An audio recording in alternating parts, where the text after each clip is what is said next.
கடந்த வீடியோவில் அந்த 8 சிஷ்யர்களும் வசிஷ்டர் சாபமிட்டவுடன் சாப மன்னிப்பு கேட்க வசிஷ்டர் அதில் 7 பேர் பிறந்த உடனே பூமியை விட்டு மேலுலகம் வந்து விடுவீர்கள் என்றும், ஒருவர் மட்டும் அந்த மாட்டை, அந்த காமதேனு பசுவை இழுத்துச் சென்றவர் மட்டும் வெகு நாட்கள் பூமியில் தங்கியிருப்பார் என்று சொல்ல, இந்த வசிஷ்ட சிசுக்கள் அனைத்தும் நேராக கங்கையிடம் சென்றன.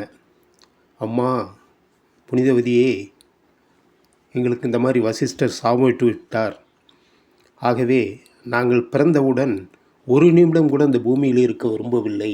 ஆகவே நாங்கள் பிறந்தவுடன் நீங்கள் எங்களை தாயாக இருந்து பெற்று எங்களை கங்கை ஆற்றில் எரிந்துவிட வேண்டும் என்று சொல்ல, கங்கையும் சரி என்று சொல்லிவிட்டார்.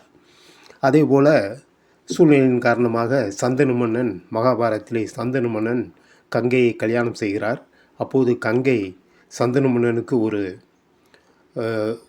உறுதி கூறுகிறார். அதாவது, நான் என்ன செய்தாலும் என்னவென்று கேட்கக்கூடாது, அப்படி கேட்டால் உங்களை விட்டு பிரிந்து விடுவேன் என்று கங்கை சொல்ல, அந்த அடிப்படையிலே சந்தனு மன்னன் கங்கையை கல்யாணம் செய்து கொள்கிறார். முதல் குழந்தை பிறக்கிறது. அந்த குழந்தையை தூக்கி கொண்டு பிறந்த உடனே ஆற்றிலே எறிந்துவிட்டு, அதாவது கங்கை ஆற்றிலே எறிந்துவிட்டு கங்கை சிரித்து கொண்டே வருகிறார் மகிழ்வுடன். சந்தனு மன்னனுக்கு தாங்க முடியவில்லை. பற்றி சொன்னால் போய்விடுவாள் என்று சொல்ல அவன் பேசாமல் இருந்து விட்டான். இப்படியே 7 குழந்தைகளையும் பிறந்தவுடனே அந்த கங்கை ஆற்றில் எறிந்துவிட்டு சிரித்தபடியே வருகிறார்.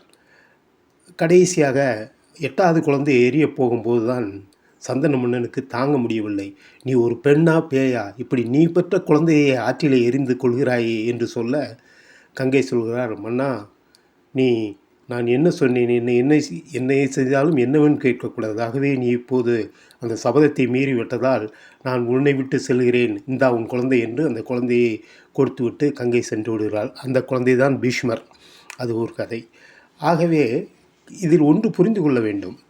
கங்கை சிரித்து கொண்டே வருகிறாள். ஏன் கொலை செய்துவிட்டு சிரித்து கொண்டே வருகிறார்கள்? அவள் தான் செய்வது கொலை அல்ல.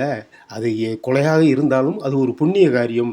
இவர்கள் உடனே மோட்சம் செல்கிறார்கள், வானுலகம் செல்கிறார்கள் என்று அதை தெரிந்து கொண்டதால் அவர் அந்த புண்ணிய காரியத்தை செய்து கொண்டே சிரித்து வருகிறார். இதே காரியத்தை தான் நல்லதங்கால் செய்தார். 7 குழந்தைகளையும் கொன்றுவிட்டு பயங்கரமாக அழுது கொண்டு வருகிறார்.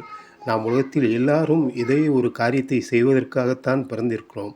அது எல்லாமே நல்ல காரியம்தான். அதை தெரிந்து கொண்டால் நாம் கவலைப்பட வேண்டிய அவசியமே இல்லை. துன்பப்படுவோம், கங்கை போல சிரித்து கொண்டே வருவோம். நன்றி, வணக்கம்.